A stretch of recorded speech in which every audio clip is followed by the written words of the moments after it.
Since the end of the 2016 Olympic Games, Brazil fell out of the international limelight. Between August of that year and April 2017, roughly one quarter of foreign correspondents left Rio de Janeiro. Without any mega event on the horizon, interest in Brazil just wasn't the same. As one foreign correspondent said in 2017, Rio is less dangerous than Caracas, less polluted than Jakarta, has fewer slums than Mumbai, and is less chaotic than Lagos. Oh, and it is further away than Mexico City for the world's big media outlets. But since President Jair Bolsonaro took office on January 1st, Brazil has made its way back to the headlines, albeit for the wrong reasons. His bigoted statements and lack of environmental policy have led to criticism from foreign governments and made him and the country an object of ridicule. Der brasilianische Präsident Jair Bolsonaro, der Samba-Trump. Manche sagen auch der... And my conclusion is you're a terrible president. Het nieuwe Brazilië van Bolsonaro, om je kapot te generen. In fairness though, Brazil's image problem abroad is far from being caused exclusively by Jair Bolsonaro. Instead, it is the result of an erratic foreign policy without continuity and clear goals. This week, we discuss Brazil's place in the international scenario, that is, which role Brazil wants to play, and what the international community expects from the country. My name is Gustavo Ribeiro, Editor-in-Chief of the Brazilian Report. This is Explaining Brazil.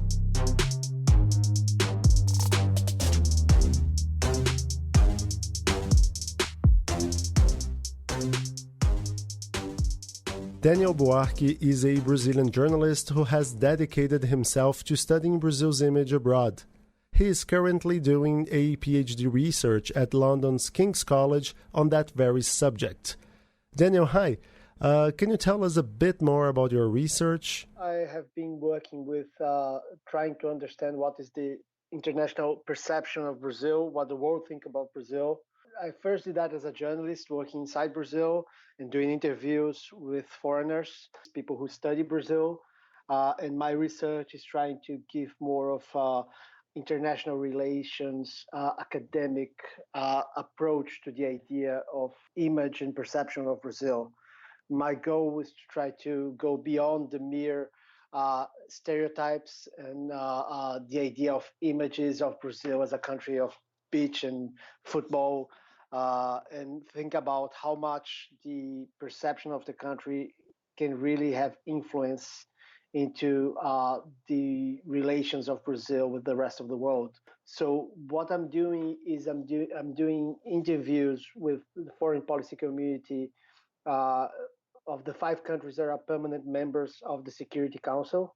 So the UK, the US, France, Russia, and China, to find out from them what they think about Brazil, what they think about the international agenda of Brazil, what is their perception of what Brazil can achieve in international politics, what they think is the role of Brazil in international relations, trying to find out what the really powerful nations in the world expect from Brazil. You purposely left Jair Bolsonaro out of your research, right? Why is that? Well, I started my research in 2017, and my goal was to do a very contemporary study of Brazilian international relations. But when I started doing my interviews in the period of the Brazilian elections, I noticed that it was infecting the international analysis. It was really hard to try to talk about Brazilian foreign policy in the past 30 years without focusing on how much Jair Bolsonaro is changing what Brazil is trying to do with Itamaraty. So it got some of my interviews a little bit off topic, and people would show that they didn't really understand what was going on in Brazil, and people had a hard time trying to frame that into what Brazil has always been trying to achieve internationally. So I noticed that since my field work has been done in the middle of between the election of Jair Bolsonaro and his first year in office, it would be a moment of a lot of confusion, and not everything would be very clear in terms of the direction that Brazil is going. I know you're still midway through your research, but what have you found out so far in terms of how countries perceive Brazil? Well, it's really interesting because when you read academic work of people who studies international politics in Brazil with a Brazilian perspective, it is often said that Brazil is a country with a lot of influence in the world. Brazil is a country with a lot of soft power. Brazil is a country that has a strong international voice. And what I've heard in most of my interviews is that Brazil doesn't seem to have a very consistent international agenda. People seem to think that the fact that we have what we call the presidential diplomacy and the influence of the president in the Ministry of Foreign Relations makes so that we don't follow through with policies. So the agenda seems to change a lot depending on who is in power in Brazil. Can you give me an example of a shift in foreign policy that is connected to a change in the presidency? Lula is often referred to as the person who did most to project Brazil internationally. So when people talk about how much Fernando Henrique Cardoso did for Itamaraty and how much Lula did for Itamaraty, there was an increase in the attempt of making Brazil be seen in the world and have a stronger voice in the South-South relations.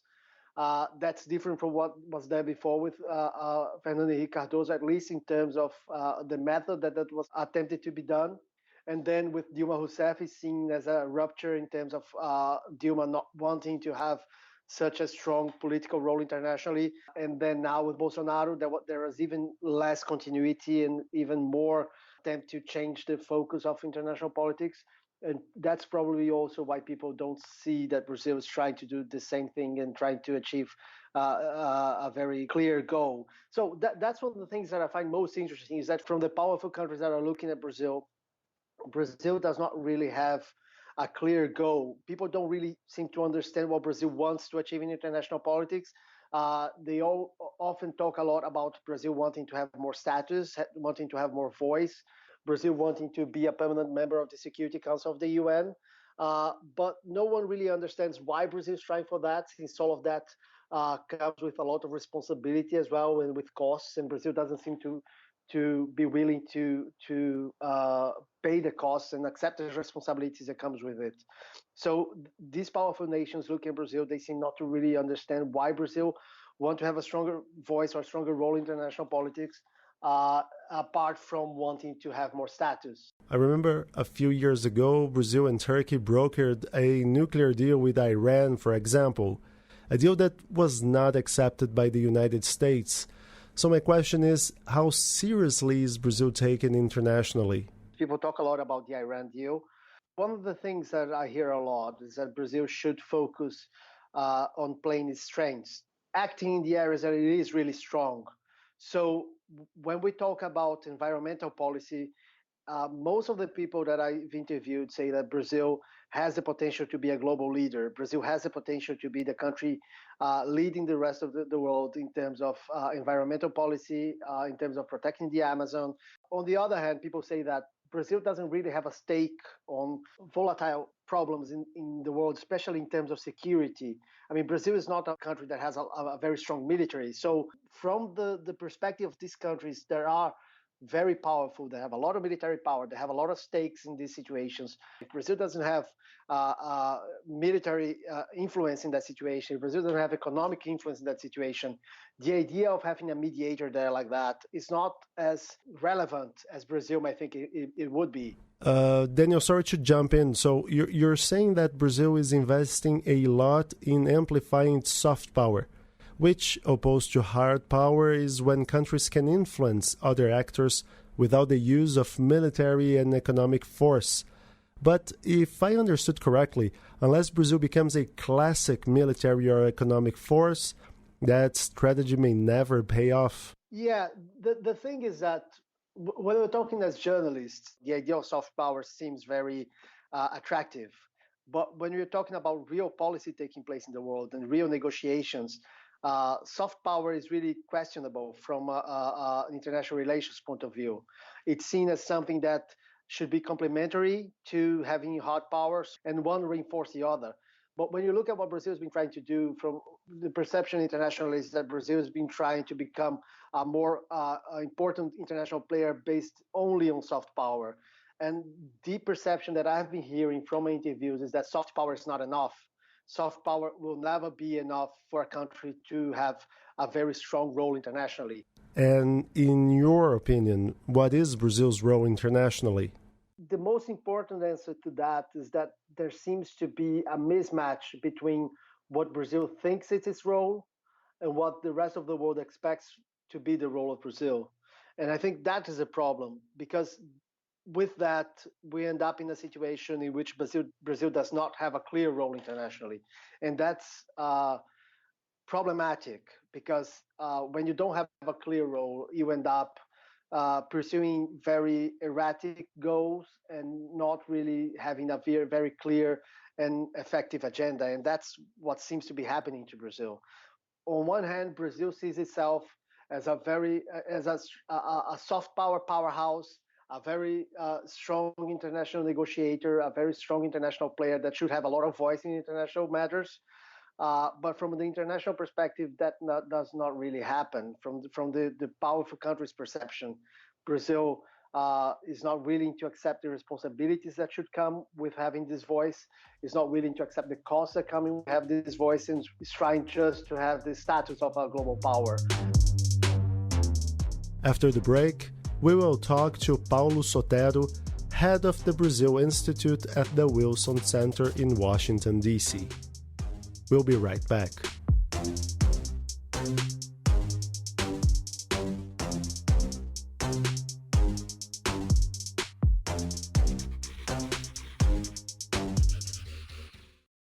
When Brazil is depicted abroad, we seem to be constantly placed in either one of two extremes. Either Brazil is the place to be, or a major bust holding back Latin America and the world. We host this week Paulo Sotero, the director of the Wilson Center's Brazil Institute. Paulo, you've been living in Washington for decades now. How was Brazil perceived abroad when you got there, and how has the country's image shifted since? I think that shift started in the presidency of Fernando Henrique Cardoso in the 90s. And for one reason, we had an enormous problem of prices stability in the United States, inflation, near hyperinflation for decades. And finally, a sociologist, one of the major intellectuals of Brazil, accepted the challenge of running for office, for the presidency, and collecting a group of intellectuals, of well-meaning and well-educated people, figured out a way of tackling inflation. By the way, the plan was born at the Wilson Center by one guy named Pércio Arida, who was a scholar at the Wilson Center for a few months after he finished his doctorate in economy at MIT. From that moment on, when Brazil surprised, Brazil was the country of running away inflation. It stopped being that. And Fernando Henrique started to more or less organize the Brazilian state for a democratic life. Image continued to improve when Brazil, one of the most unequal societies in history, elected the first man of the people to the presidency.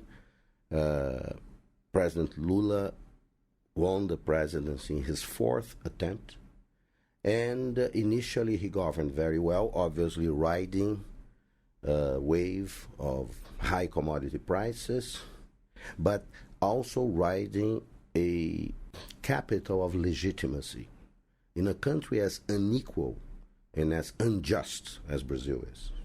The election of Lula was sort of seemed to be a gift from God to the country. For a while, it worked. Now we know that during all this period, starting with Cardoso, starting with the Real Plan, we continue to spend more money than we had. November 2009 cover of The Economist actually summarizes the issue. We were going places. And, 3 years after that, we were no longer going places. We kind of entering this current crisis. Didn't start today. And I believe that the current president, Bolsonaro, is an expression of the frustration. The frustration with the end of economic prosperity as a sure thing for Brazil.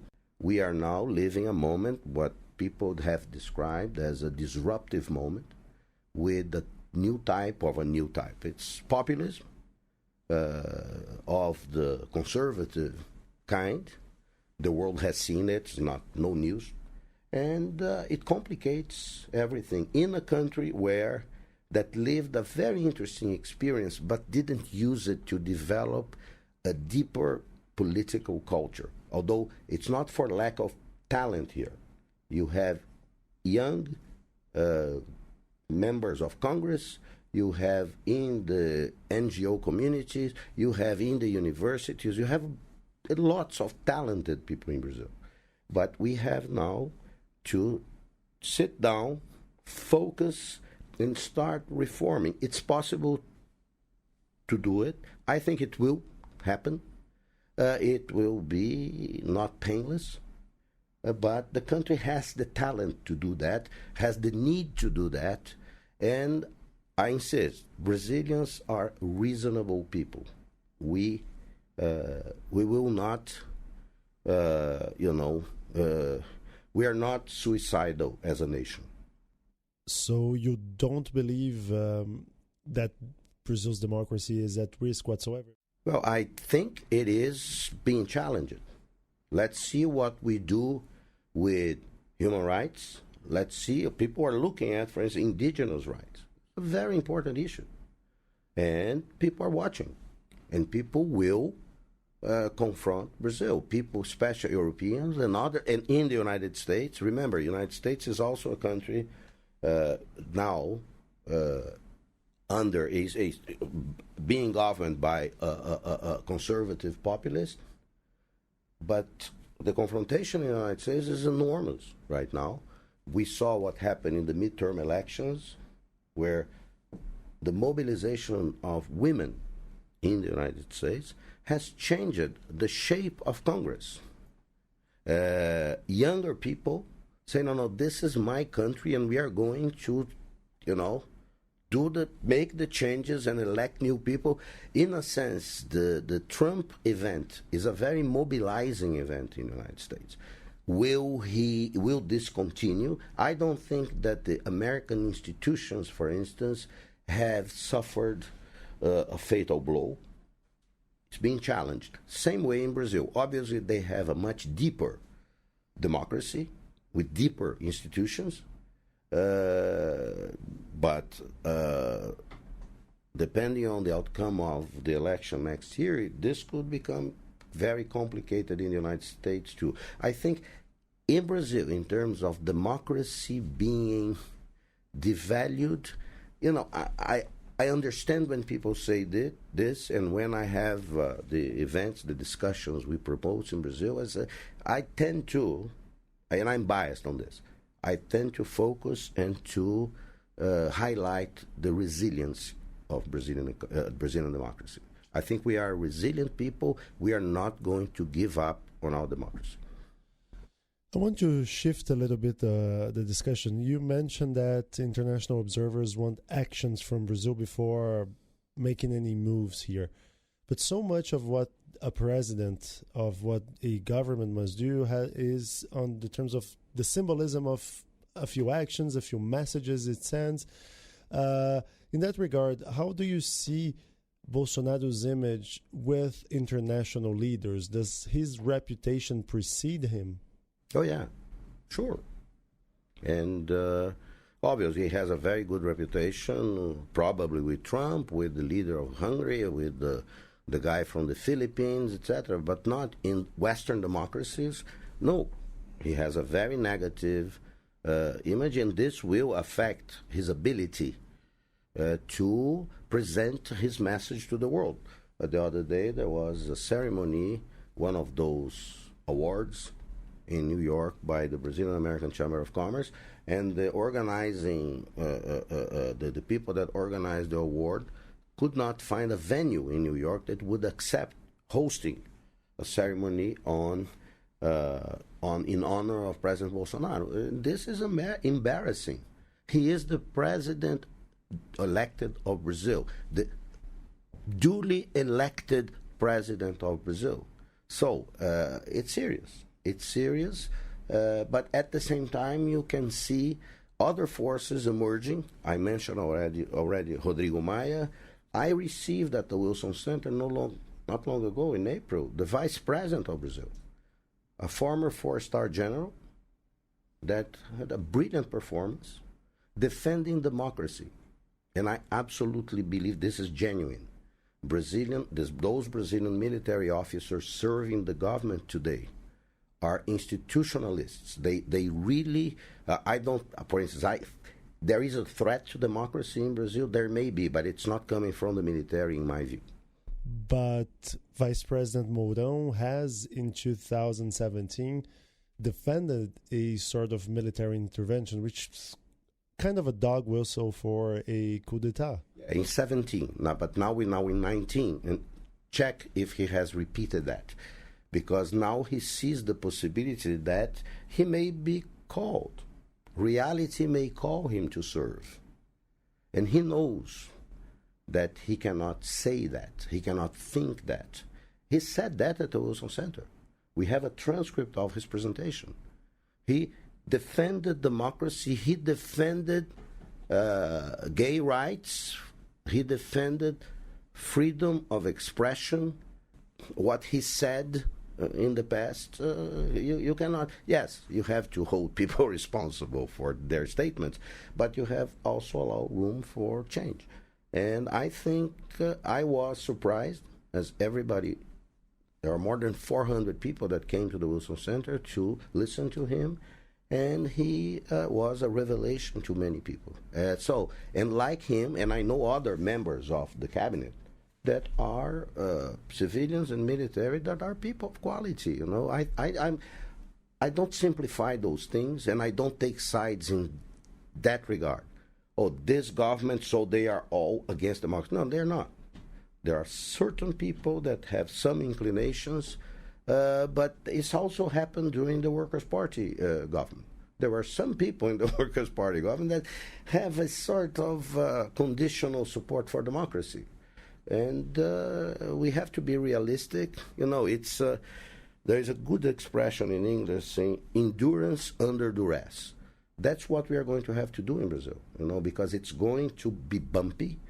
A lot of the mistakes I think we are making are self-inflicted. Nobody imposed this crisis in Brazil. This crisis was put together here by the right, by the left, by the center. And now we are going to have to negotiate a way out. In democracy, we live way beyond the means. It's not that people suffer a lot, especially poor people in Brazil suffer enormously. But we have to find a way back to sustainable economic growth that is with income distribution. We have to find a way to make our talented people be rewarded by their efforts. We have to reinvent the whole relationship in Brazil between education and companies, universities, and enterprises. Because, it's sad to see Brazil is a country that produces great science, produces great scientists, but doesn't benefit from it. Because our system, the one that we created here, prevents that from happening. So I think that this will has to change. This will change. People in the previous government understood that. People in the current government understands that. The question is, the difficulty is in doing those things. And what I mentioned to you is, well, people are no longer optimistic about Brazil. They are no longer have this sort of trust that Brazil will do it. No, they want to see it. They want to see it happen. And I think that's positive. I think that nothing is given for free in life. You have to work for it. And we as a society will have to work now. Brazil continues to be the same country with the same assets that has always had. You have to figure out a way of transforming that in things that revert to the benefit of the people.